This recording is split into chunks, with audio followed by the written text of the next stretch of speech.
blizzard.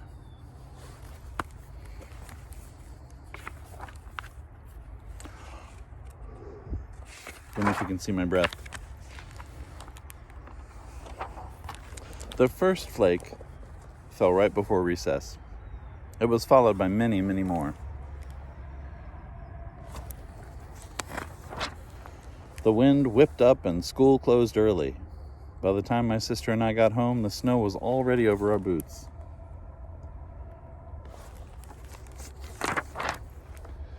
The snow continued to fall through the night, and I thought it would never stop.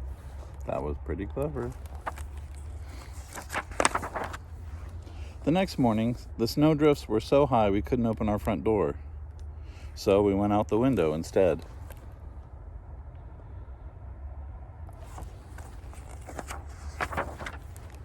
When we went back inside, we were cold, wet, and tired. We made camp by the wood stove, and our feet tingled as we sipped hot cocoa made with milk.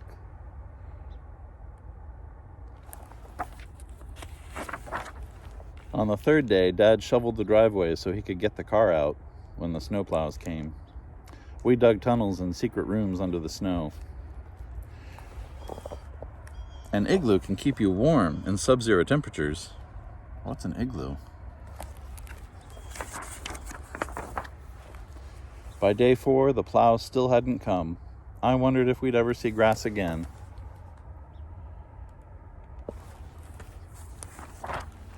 Inside, things got tense as our food started to run out. I knew we couldn't survive much longer on cocoa made with water.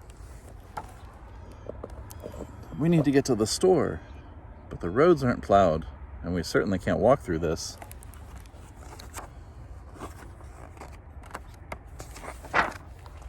On day 5, I realized it was up to me to take action.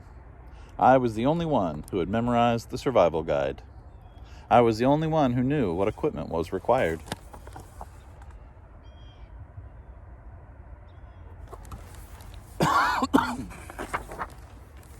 I was the only one light enough to walk on top of the snow.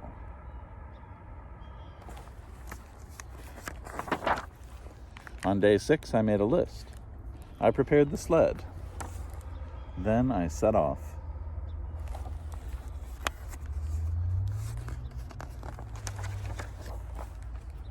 My usual landmarks were covered by snowdrifts, but I managed to check in with the neighbors on my long journey.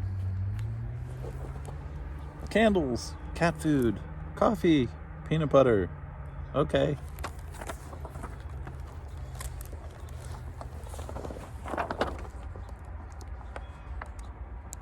Checked in with neighbors, helped build a snowman, climbed a lookout, went the wrong way, made an angel, explored an igloo, joined in on a snowball fight.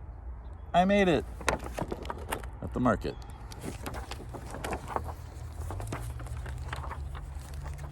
Okay. At last, I reached the store. I was tired, hungry, and chilled to the bone, but I couldn't think about myself. I was on a mission. Are you going to carry all this by yourself? Yes, sir, I've got a sled. Yes, he's on his way back now. On the return trip, I raced to drop off the groceries before the sun went down. Grateful smiles and cheers gave me the energy I needed to make it back home.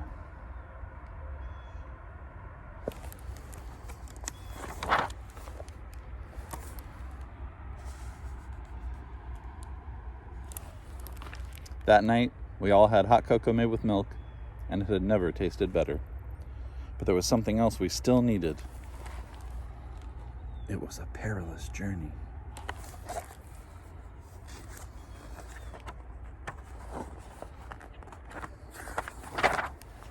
Snowplows! It looked as though we would see civilization again after all.